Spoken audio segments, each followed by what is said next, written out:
brush to paint it on the outside of a wooden tissue box holder. This one is from Michael's. You can find them really anywhere, and they're only a couple of dollars in the raw wood section at your craft store. So I just gave this a nice coating. You could also do it with water, but I just felt like the Mod Podge created a nice sticking element.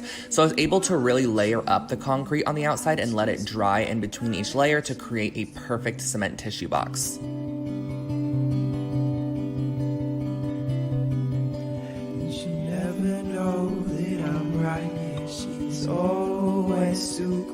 Next up, we are just going to be using a bowl, some macrame cording, and a pair of scissors to create a macrame planter out of a bowl. This is a project that I featured on my channel before, but it's an oldie but a goodie, so I figured why not re-share it with you guys.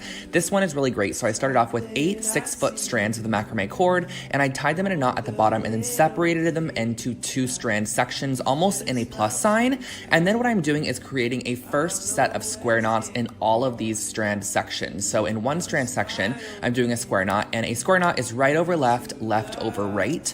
And I'm doing this about 2.5 to 3 inches from our initial knot that we created to attach all the cordings. And then using the neighboring strands, I'm creating another square knot about the same distance away, about 2 inches away. And as you can see here, this is where it comes in with my little saying. It's pretty self-explanatory if you see what I'm doing, but you kind of have to watch what I'm doing. And then you can place your bowl on top and see exactly how many more knots you need to do. So I actually created another set of knots with the neighboring strands about 7 inches from the initial ones. This is just going to cradle that bowl a little bit nicer. And then I wanted to add a bit more of a decorative element. So all you have to do to create this decorative element is repeat the square knot. So you're going to go right over left, left over right over left, left over right. And it's going to create this nice little macrame section on all 4 strands. And when you're completely done, you can actually tie all of the strands together at the top in a knot. And there is your planter.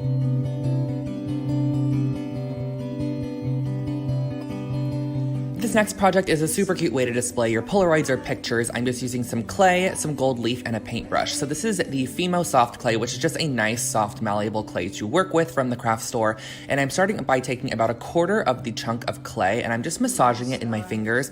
And I like to work with clay on top of wax paper or parchment paper just so it doesn't stick. And I'm kind of creating a pyramid shape, and I'm just shaping this with my fingers. You can actually use whatever you'd like. And I'm using a small piece of dental floss to actually create the incision down the middle of this piece, which is going to be the slot that you can insert your photo or whatever you want to put in there. I actually created another one as well with a slot on the side, so you can really just kind of get creative with where you want to put those or the shapes that you want to create. And next I use a small piece of black clay, and I marbled in a bit of white. So all you have to do for this is just kind of marble in the section, and you're just going to do that by mixing around the clay, twisting it in circles. You're not going to want to over mix it because you can actually mix the colors completely together, but you're going to want to mix it to where you can really see that nice white marbling. And then again, use your dental floss to create the slit. You can also use a piece of thread, whatever you have handy, and then just bake your actual clay to the temperature on the packaging. Each clay is different, so just make sure to check what the temperature is. And once they are completely done baking, all you have to do is decorate them.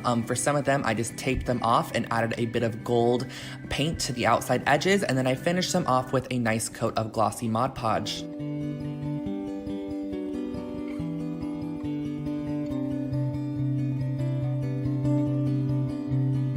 Oh my gosh, guys, this project's taking me back to memory lane. I did this one so long ago, but it's still such a good idea. So I'm using some Quikrete fast setting concrete mix, only legit like $5 to $10 at the hardware store, and I'm scooping some of it out, and then I'm going to be mixing it with a good amount of water. You kind of have to eyeball it to create a nice consistency of concrete to water ratio. And then what I'm doing is I'm pouring it into a foam cup. I just find that the foam cup was a great way to get a nice clean finish on the concrete, and I'm pressing inside of it a little shot glass, one of those little solo shot glasses, because I want an area for a tea light to go. So as you press these little cups in, it's actually going to need to have some weight on the inside of the cup because it's going to want to actually pop back out. So I left these outside to dry, and then once they were completely dry, you can remove that inside solo cup, and then you can cut away the outside foam cup. And I just found this to be the easiest way to actually create these.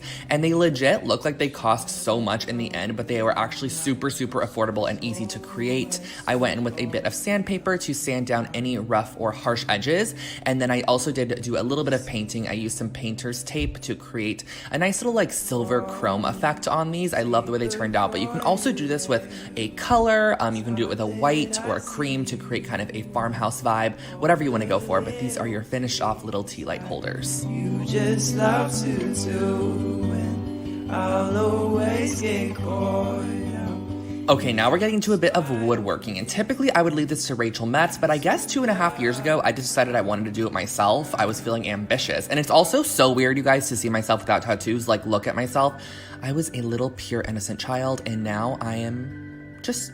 I mean, I guess I am still pure and innocent. Anyways, I'm starting off by taking the longer sections of the wood, which are 4-foot long sections. I had 2 of them, and I'm just going to be creating 2 sections on these wood pieces where I want to add the shelves. So I'm marking those spots, and I'm pre-hammering in the nails. Typically, you probably would want to use screws for this, but back in the day, I don't think I had a screwdriver, so I actually just used nails, and I'm nailing these 2 16-inch pieces of wood. And by the way, guys, these are a 1x4 piece of wood, if you are curious.